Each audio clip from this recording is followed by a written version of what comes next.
জীবে প্রেম করে যেই জন সেই জন সেবিছে ঈশ্বর। Those who love and serve living beings are truly serving God. তিনি এও বলেছিলেন, তোমার মন ও বুদ্ধির মধ্যে যদি কোনো বিষয় নিয়ে দ্বন্দ্ব সৃষ্টি হয় তখন নিজের মনের ওপর সব সময় ভরসা রাখবে। আর সেই ভরসা নিয়েই তিনি তৈরি করেছিলেন বেলুড় মঠ। হ্যাঁ বন্ধুরা, আজকে আমাদের জার্নি এই রামকৃষ্ণ মিশন বেলুড় মঠ, এর টাইমিংস, এর যাবতীয় খুঁটিনাটি, কিভাবে যাবেন, আশয় বিষয়, এর ইতিহাস সবকিছু বলা আপনাদের চেষ্টা করব। এবং যে নতুন অ্যাডিশন যেটা দেখতে পাচ্ছেন যে ভোগ বিতরণ হচ্ছে, টাইমিংসটাও বলবো। সর্বধর্ম সমন্বয় অর্থাৎ অ্যামালগামেশন অফ অল রিলিজিয়ান্স হয়েছিল এই বেলুড় মঠের বিরল স্ট্রাকচারে। এর আর্কিটেকচারের প্রত্যেক কটা ইঞ্চ আপনাকে বলে দেবে যে শুধুমাত্র হিন্দুইজম নয়, খ্রিস্টানিটি, বুদ্ধিজম, ইসলাম সব ধর্মের অ্যামালগামেশন অর্থাৎ সমন্বয় হয়েছে এই বেলুড় মঠের মধ্যে। তো সঙ্গে থাকুন এবং শুনতে থাকুন কি করে বেলুড় মঠ আসবেন এবং তার যাবতীয় ইতিহাস। বেলুড় মঠ রোডে বা ট্রেনে করে আপনি আরামসে আসতে পারেন, কারণ হাওড়া থেকে যদি ইস্টার্ন লাইনে আপনি ট্রেন চাপেন তাহলে কয়েকটা স্টেশন পরেই বেলুড় স্টেশন, ওখান থেকে নেমে আপনি অনায়াসে বেলুড় মঠ আসতে পারেন। কিংবা যদি বাই রোডে আসেন তাহলে হাওড়া স্টেশন থেকে জিটি রোড ধরে আসতে পারেন বেলুড় মঠে।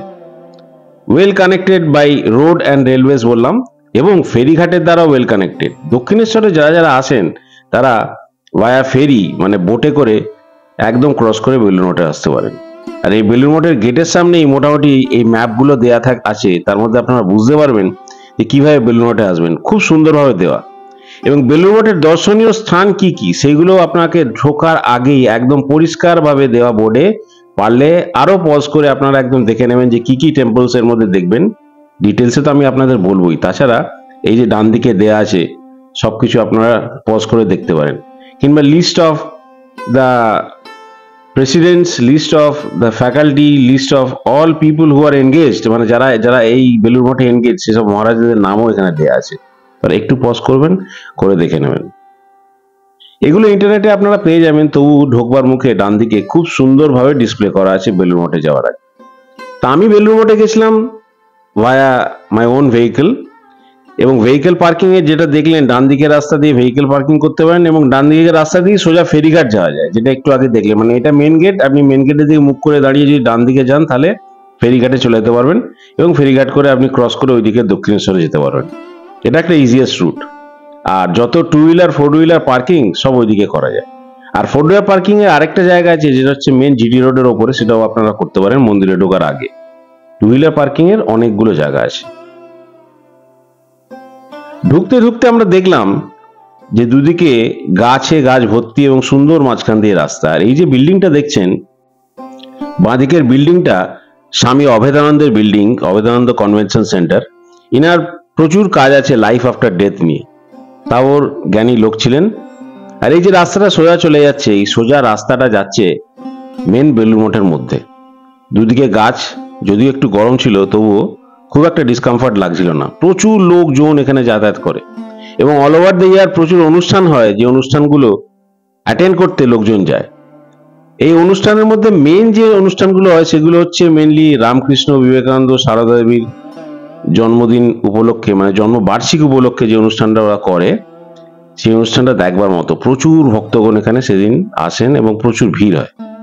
এছাড়া দুর্গাপুজো, জন্মাষ্টমী, ক্রিসমাস, কালী পুজো, শিবরাত্রি লেগেই আছে। আর এটা যেটা দেখছেন হচ্ছে রামকৃষ্ণ মিউজিয়াম।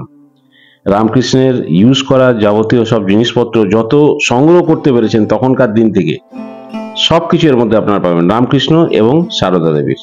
তো এখানে ঢুকতে গেলে 10 টাকার টিকিট কাটতে হয়। ভেতরে ফটোগ্রাফি একদম প্রহিবিটেড, তাই আমি আপনাদের দেখাতে পারলাম না। আপনারা অবশ্যই টিকিট কেটে ভেতরে ঢুকবেন। আর মেন তোরণ হচ্ছে এই তোরণটা, যেটা আপনারা দেখতে পাচ্ছেন। এর ভেতরে ঢুকলেই বিভিন্ন রকম যে মন্দিরগুলো আছে রামকৃষ্ণদেব, বিবেকানন্দ, সারদা দেবী এবং ব্রহ্মানন্দের, সেগুলো আপনাদের আমি এক এক করে দেখাবো।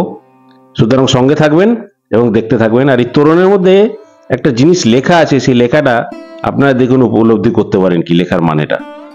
লেখাটা হচ্ছে আত্মান মোক্ষাৎ জগদ্ধিতায়। এর মানেটা হচ্ছে নিজের মোক্ষ লাভ হওয়া এবং জগতের সকলের মঙ্গলের জন্য। আমার নিজেরও মোক্ষ লাভ হবে এবং জগতের সকলের যেন উপকার হয়। এই মোটো নিয়ে স্বামী বিবেকানন্দ চালু করেছিলেন এই বিরাট মঠ, রামকৃষ্ণ মিশন মঠ। এবং এর ইতিহাস এবং এর সবকিছু খুঁটিনাটি বৃত্তান্ত আমি আপনাদের বলার চেষ্টা করব। সঙ্গে থাকুন এবং শুনতে থাকুন। এই যে মন্দিরটা আপনারা দেখছেন, এটা হচ্ছে মেন রামকৃষ্ণ মিশনের মন্দির, যেটা হচ্ছে রামকৃষ্ণ দেবের মন্দির। এবং এই মন্দিরের যে স্কাল্পচারটা, আর্কিটেকচারটা, it is an amalgamation of architecture from many religions, be it Christianity, be it Buddhism, be it the Muslim architecture or the Roman Catholic architecture. তো এটা কেন হয়েছিল? কারণ স্বামী বিবেকানন্দ যখন এটা তৈরি করবার জন্য অল ওভার ওয়ার্ল্ড ঘুরছিলেন, অল ওভার ইন্ডিয়া ঘুরছিলেন, তখন বিভিন্ন জায়গায় গেছেন, যেমন ফতেপুর সিকরি গেছেন, তাজমহল দেখেছেন, সব রকম দেখেছেন। তো দেখে তার মাথায় একটা এসেছিল যে আমরা একটা মঠ তৈরি করতে এমন ভাবে যেটা সব রকম রিলিজিয়নকে, মানে সব রকম রিলিজিয়াস সিগনিফিকেন্ট তার মধ্যে থাকবে। এবং সেটা তৈরি করাও হয়েছিল, সেটা সম্ভব হয়েছিল 13 মার্চ 1929-এ, যখন এটা সিম্ফনি অফ আর্কিটেকচার বলে এটাকে বলা হয়েছিল, যে এত কিছু রিলিজিয়নের অ্যামালগামেশন এর মধ্যে আছে। মন্দিরটা দেখে বুঝতেই পাচ্ছেন। যেমন আমি এক এক করে শুরু করি। এই মন্দিরটার যে জানলাগুলো, এই জানলাগুলো দেখে মনে হবে আপনার যে রাজস্থানী জানলা এবং মুসলিম আর্কিটেকচারের জানলা। আর মেন এন্ট্রান্সটা ওইদিকে আছে। মেন এন্ট্রান্সটা যখন আমি আপনাদের দেখাবো তখন দেখে মনে হবে যে এটা বুদ্ধিস্ট স্তূপা, যেমন অজন্তা কেভসে থাকতো। ওই যে ওপরে যে ডোমগুলো দেখছেন, ওই ডোমগুলো দেখে মনে হবে যেন রোমের কোনো একটা বড় চার্চের ডোম আছে, যেটা দেখে মনে হচ্ছে রোমের আর্কিটেকচারের ব্যাপার। তো এর হাইটটাও বিশাল। হাইটটা হচ্ছে 112.5 ফুট লম্বা। আর টোটাল যে এরিয়াটার মধ্যে এই রামকৃষ্ণ মন্দিরটা, এটা 32,900 স্কোয়ার ফিট।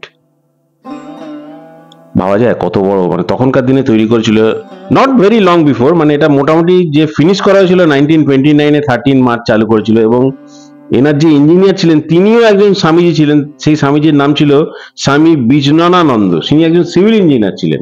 এবং তিনি এই পুরো স্কাল্পচারটা স্বামীজির মুখ থেকে শুনে, মানে স্বামী বিবেকানন্দের মুখ থেকে শুনে, সেটাকে অধ্যাবসায় করে পুরো জিনিসটা তৈরি করেছিলেন। আর এর ভেতরে আরতি হয়, আশ্রম হয়। এটা মেন মন্দির। এর হাই এন্ট্রান্সটা দেখে মাঝে মাঝে মনে হয় যে কোনো সাউথ ইন্ডিয়ান মন্দিরে হতে এলেন। এই যে দেখছেন যে পিলারগুলো দেখে মনে হয় মুসলিম আর্কিটেকচার। হ্যাঙ্গিং ব্যালকনিজ গুলো দেখে মনে হয় যে মুসলিম আর্কিটেকচার। আবার পিলারগুলো দেখে মনে হয় যে কোনো দড়ি গ্রিক স্টাইলের পিলার তৈরি করা হয়েছে। মানে বিভিন্ন জিনিস দিয়ে, মানে বিভিন্ন আর্কিটেকচারাল কনসেপ্ট দিয়ে টোটাল মঠটা তৈরি করা হয়েছে। এই যে আপনাদের একটু আগে বলছিলাম যে সামনেটা ঢোকার জায়গাটা দেখলে মনে হবে যে বুদ্ধিস্ট স্তূপার মতো। দেখুন একদম একদম কারেক্টলি ওরকম লাগছে। এবং উপরে ব্যালকনি গুলো যেগুলো বললাম, ওইগুলো মনে হচ্ছে মানে রাজস্থানী ব্যালকনি। তো এটা হচ্ছে মেন, মানে সর্বধর্ম সমন্বয়ের একটা মানে সিম্বলিক জিনিস, যেটা এটা তৈরি করেছে এখানে। আর ভেতরে যে ক্যানোপি গুলো আছে, canopy of doors and windows, যেগুলো ওগুলোর একদম পিওর টিকুট দিয়ে তৈরি করা ছিল। আর টিকুট তখনকার দিনে পাওয়া যেত বার্মাতে, যেটা আজকের দিনে মায়ানমার। তো মায়ানমার থেকে তখন আনা হয়েছিল। কি বিশাল আর্কিটেকচারাল ডাইভার্সিটি, চিন্তা করে দেখুন। আর এই ভিজুয়াল কনসেপ্ট অফ স্বামী Vivekananda is portrayed very correctly by his fellow disciple, fellow mate, Swami Bijnananda, who was a civil engineer. মানে বিজনানন্দা যে সিভিল ইঞ্জিনিয়ার ছিলেন, উনি স্বামী বিবেকানন্দের থেকে মুখে শুনেছিলেন যে কিরকম করে করতে হয়। তখন তো ড্রয়িং এর ব্যাপার ছিল না, জাস্ট মুখে শুনে উনি জিনিসটা তৈরি করেছিলেন। এছাড়াও যে মন্দিরগুলো আমরা দেখব এর মধ্যে, সেটা হচ্ছে ফার্স্ট যে মন্দিরটা, সেটা হচ্ছে গঙ্গার দিকে মুখ করা মন্দির। সেটা হচ্ছে মা সারদা দেবীর মন্দির। এখানে মা সারদা দেবীকে দাহ করা হয়েছিল 21 জুলাই 1920-তে। এই মন্দিরটা তৈরি করা হয়। এবং এটাই হচ্ছে একমাত্র মন্দির যার মুখটা গঙ্গার দিকে। বাকি মন্দিরগুলো মুখটা উল্টো দিকে, মানে এন্ট্রান্সটা উল্টো দিকে। তো এইটা হচ্ছে সারদা দেবীর ক্রিমেশন স্থল, এবং সেখানে মন্দিরটা ছিল। আর ফার্স্টে এখানে ঘাটে দেখুন কত লোকজন চান করে, এবং এখান দিয়েই স্টিমার যাতায়াত হয়। এবং ওই জাস্ট ওই পার্টটাই হচ্ছে দক্ষিণেশ্বর মন্দির। দক্ষিণেশ্বর মন্দিরে আপনারা অবশ্যই পুজো টুজো করে দক্ষিণেশ্বর মন্দির থেকে বেলুড় মঠে আসতে পারেন। তবে আমি বলবো আগে বেলুড় মঠে আসবেন, কারণ বেলুড় মঠের টাইমিংটা একটু অন্যরকম। সকাল 6:30 থেকে 11:30 পর্যন্ত টাইমিং, আবার বন্ধ হয়ে যায়। তারপর থেকে ভোগ ডিস্ট্রিবিউশন হয়। তো মোটামুটি এইখানে আপনারা কমপ্লিট করে তারপর মন্দিরে পুজো দিতে গেলে ভালো হয়। তো যাই হোক, যেটা মন্দির নিয়ে বলছিলাম, তো এর মধ্যে যে ফার্স্ট মন্দিরটা আপনারা দেখাচ্ছি, সেটা হচ্ছে মা সারদা দেবীর মন্দির, যেটা দেখলেন। এবং এটা একদম গঙ্গার ফেসিং মন্দির। ওই মন্দিরগুলোতে ম্যাক্সিমাম মন্দিরগুলোতে কোনো ছবি তুলতে দেয় না, মানে ভেতরে ছবি তুলতে দেবে না। আপনি যা পারবেন বাইরে থেকে তুলুন, বাইরে থেকে ভিডিও করুন। তো আমি চেষ্টা করলাম কিছু দেখাবার জন্য, তো সেটা পারলাম না। তো বাইরে থেকে যতটা পেরেছি আপনাদের দেখিয়েছি। তো আপনারা যখন যাবেন তখন নিশ্চয়ই বাইরে জুতো খুলে ভেতরে মা সারদা দেবীকে আপনার রেসপেক্টটা দিয়ে আসবেন, প্রণাম করে আসবেন, মায়ের থেকে আশীর্বাদ চাইবেন।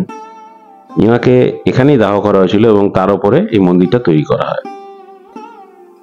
এই মন্দিরের পাশে যেটা মন্দির আছে সেই মন্দিরটার কাছেও আপনাদের নিয়ে যাব। তার আগে গঙ্গার ঘাটে যেটা আপনাদের দেখাচ্ছি, যে স্টিমার যাচ্ছে, এই স্টিমারগুলোই আসে, লঞ্চগুলো রাদার, এগুলো আসে দক্ষিণেশ্বর থেকে। তো এইটা source of transport from Dakshineswar to Belur Math. প্রচুর লোক আসে এখানে। স্বামী বিবেকানন্দ যখন কলম্বো থেকে ফিরলেন তখন তিনি অল ওভার ইন্ডিয়াতে দুখানা মঠ এস্টাবলিশ করার চিন্তা করলেন। ফার্স্ট হচ্ছে এই বেলুড় মঠ, আর সেকেন্ড হচ্ছে আলমোড়াতে, মায়াবতী আলমোড়াতে হিমালয়ের মধ্যে অদ্বৈত আশ্রম। তো দুটো মঠ উনি করলেন তখন, এবং তার মধ্যে হেডকোয়ার্টার করলেন এই বেলুড় মঠকে। এই বেলুড় মঠ থেকেই যাবতীয় যত রকম ফাংশন তৈরি করা হতো। আর এর মেন উদ্দেশ্য ছিল, এই মঠের মেন উদ্দেশ্য ছিল এখান থেকে সন্ন্যাসী তৈরি করার, যারা সোশ্যাল কাজে এদের মানে জীবন দিয়ে দেবে এবং সোশ্যাল কাজে লোকজনের কাজে আসবে। তো কি কি কাজ সেগুলো পরে বলছি। এই যে মন্দিরটা দেখছেন, এই মন্দিরটা হচ্ছে স্বামীজির ক্রিমেশন স্থল, মানে নিচেটাতে স্বামীজিকে দাহ করা হয়েছিল। আর এই বেল গাছটার তলাতে উনি বসতেন এবং বলতেন যে এখানে আমার যেন দাহ করা হয়। এবং উনি মারা যাওয়ার পরে উনাকে দাহ করা হয়েছিল এখানে 1902-এ, যখন উনার মাত্র 39 বছর বয়স। তো দাহ করা হয়েছিল। আর 1924-এ এই মন্দিরটা তৈরি হয়। তো স্বামীজি নিজের ইচ্ছাতেই বলেছিলেন যে এখানে যেন আমার দাহ করা হয়।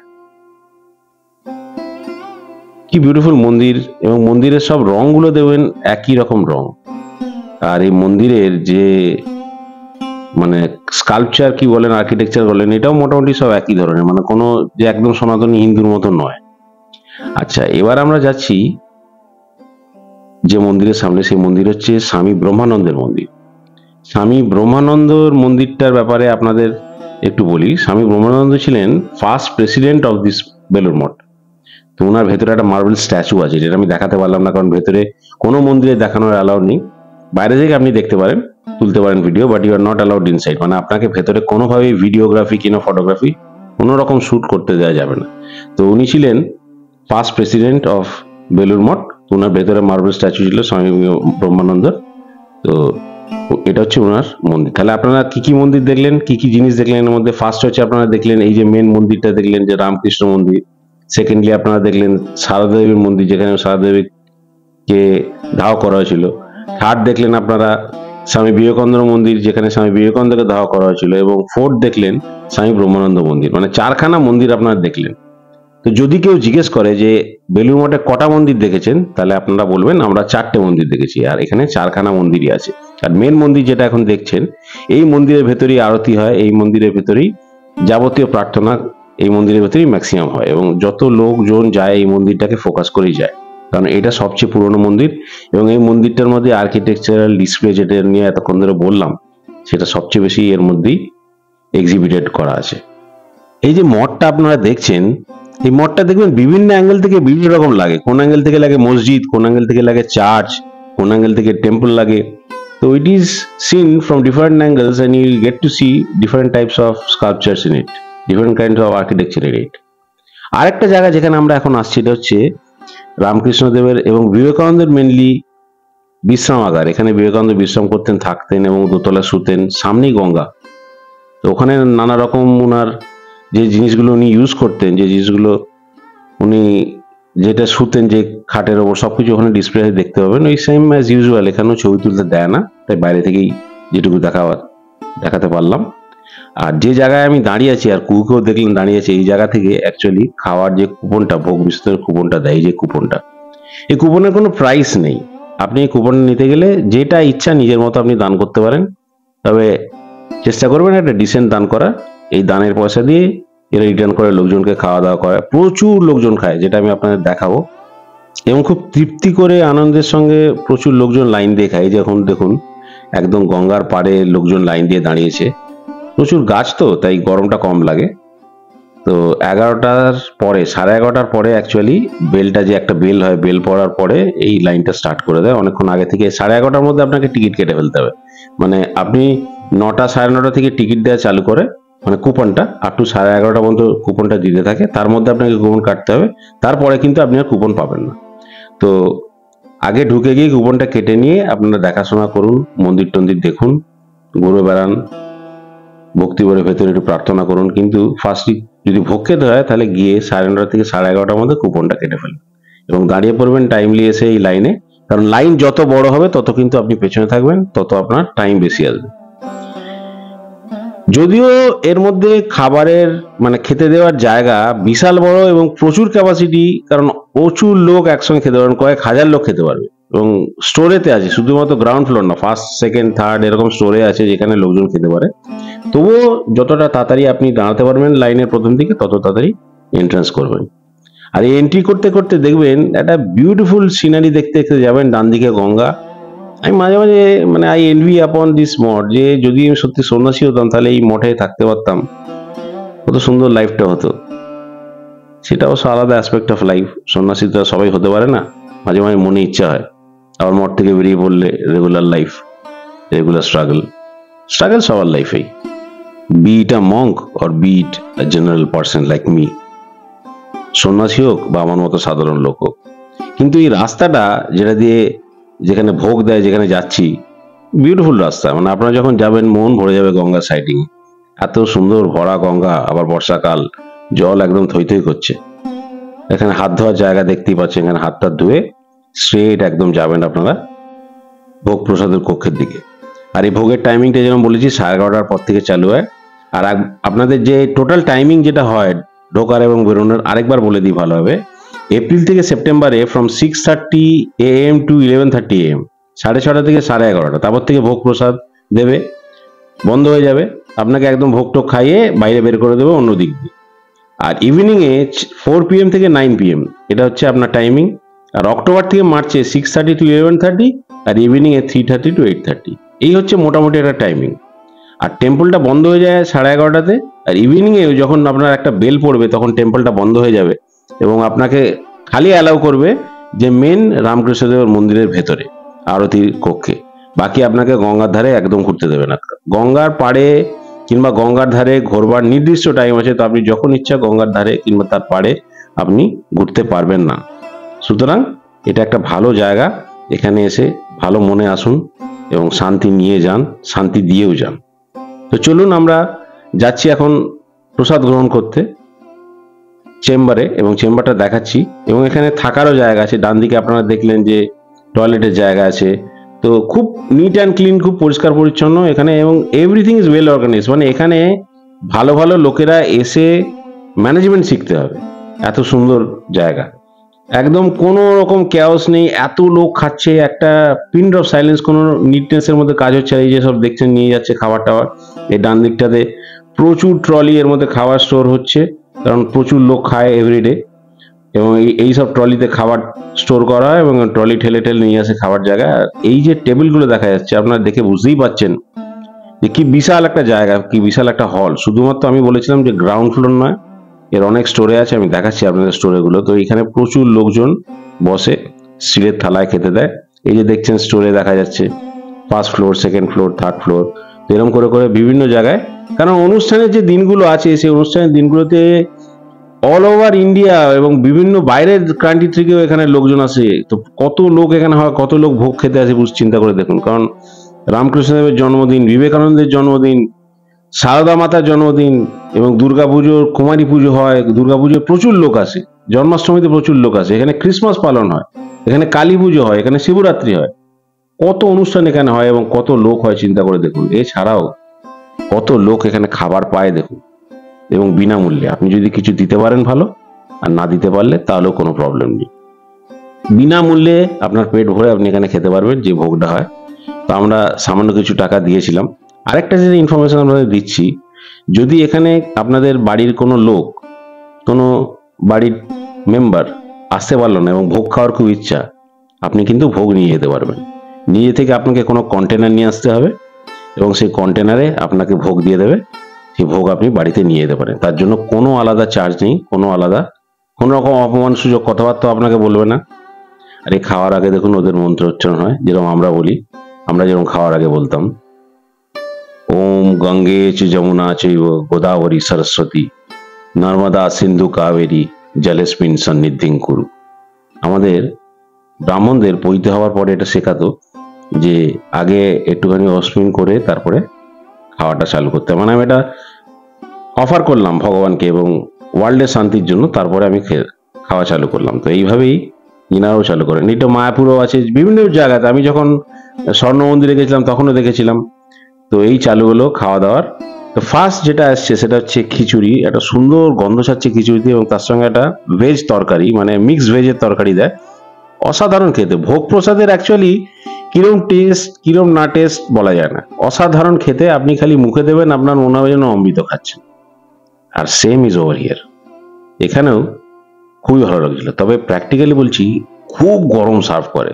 সুতরাং যদি পারেন পকেটে করে একটা চামচ নিয়ে যাবেন, তাহলে হাত দিয়ে খেতে হবে না। আমি দেখুন গরমটা হাতে লাগতেই আবার মা কালীর নাম করে একটুখানি নমস্কার করে নিলাম। তো একটা চামচ যদি নিয়ে যেতে পারেন তাহলে এই ডিসঅ্যাডভান্টেজটা হয় না, কারণ অনেকেই দেখি চামচ নিয়ে গেছে খাওয়ার জন্য। তো আমরা তো জানতাম না, আমরা নিয়ে জানি। তো আপনারা অবশ্যই যদি পারেন পকেটে করে চামচ নিয়ে যাবেন। আর খুব রিপিট করে, এই নয় যে আপনাকে একবার দিয়ে চলে গেল, রিপিট করবে দুবার। আপনার যতটা চাই আপনি চেয়ে নেবেন, একদম প্লেট ভর্তি করে ওদের দেবে। এবং আপনি যে কন্টেনার নিয়ে আসবেন, যেটা বললাম যে বাড়ির মেম্বারদের জন্য যদি নিয়ে যেতে চান, তাহলে অবশ্যই ওরা বাড়ির মেম্বার জন্য আলাদা করে কন্টেনার আপনাকে দিয়ে দেবে, যেটা আমি আপনাদের দেখাচ্ছি। আমিও নিয়ে গেছিলাম কন্টেনার। এই যে কন্টেনার আমি নিয়ে গেছিলাম, এই কন্টেনারের মধ্যে ভর্তি করে ওরা খাবার দিয়ে গেছে, যেটা আমি আমার বাড়ির লোকের জন্য নিয়ে এসেছিলাম। আপনারাও অবশ্যই এটা চেষ্টা করবেন আনবার, কারণ এই ভোগ প্রসাদ আপনি তো ঘরে বসে পাবেন না, রোজও পাবেন না। সুতরাং এটা পাওয়া একটা পুণ্যের ব্যাপার। চেষ্টা করবেন নিয়ে আসবার। এইভাবে আইটেম যেটা এলো, ফার্স্টে খিচুড়ি, তারপরে মিক্সড ভেজ এলো, তারপরে চাটনি এলো, তারপরে এলো পায়েস। এই 4টে আইটেম খাওয়া দাওয়া হলো, এবং বেশ মন ভরে তৃপ্তি করে খাওয়া দাওয়া করলাম। খেয়ে দিয়ে তারপর আমি বেরিয়ে গেলাম বাইরে। তো আপনারাও চেষ্টা করুন এরকম ভাবে। এই যে লম্বা জায়গাটা আছে, এই জায়গাটা দেখলে মাঝে মাঝে চিন্তা করি যে অনুষ্ঠানের দিন কত লোক হয়। আর ওই যে সোজা যাচ্ছি, সোজা গিয়ে গেট পড়বে, গেট থেকে বাঁদিকে বেরিয়েই আপনার মেন রোডে চলে যাবেন, এবং মেন রোড থেকে যে যা নিজের গন্তব্যের দিকে যাবেন। তো কুহুকে আমি জিজ্ঞেস করলাম যে কুহু, তোমার বাবা এই প্রসাদটা খেয়ে কিরম লাগলো? তো কথা শুনুন কুহু কি বলে আমায়। কিরম খেলে প্রসাদ, কিরম খেলে বলো? ঈশ্বর ভগবানের প্রসাদ, ভালোই তো খাবো। এই গেটটা থেকে বেরিয়ে আপনার বাঁদিকে গেলে মেন গেটের সামনে চলে যাবেন, এবং সেখান থেকে যে যার গন্তব্যে। 1897 খ্রিস্টাব্দে যে কনসেপ্টটা স্বামী বিবেকানন্দ নিয়ে দিয়েছিলেন, আজকেও তার লিগাসিটা নিয়ে যাচ্ছে রামকৃষ্ণ মিশন। এবং তিনি বিভিন্ন অ্যাক্টিভিটিসের মধ্যে upliftment for women, rural upliftment, backward কমিউনিটির জন্য আপলিফমেন্ট, বিভিন্ন রকম কাজকর্ম করেন। এডুকেশনাল, সোশ্যাল, এনভায়রনমেন্টাল সব কিছু করেন। এখনকার প্রেসিডেন্ট হচ্ছেন স্বামী গৌতমানন্দ। প্রচণ্ড ডেভেলপমেন্টাল কাজে এই মিশন ব্যস্ত থাকে, এবং মানবের কল্যাণের জন্য আজীবন এরা ব্রতী। আমি শুভ্রজিৎ বলছি, আর আপনারা এতক্ষণ আমার ব্লগ শুনছিলেন। আমি চেষ্টা করেছিলাম বেলুড় মঠের ওপর যাবতীয় তথ্য আপনাদের সামনে তুলে ধরবার চেষ্টা করলাম। যদি ভালো লাগে অবশ্যই লাইক, শেয়ার, সাবস্ক্রাইব এবং কমেন্ট করবেন। আর সবাই খুব ভালো থাকবেন, এবং বেলুড় মঠে একবার অবশ্যই ঘুরতে যাবেন।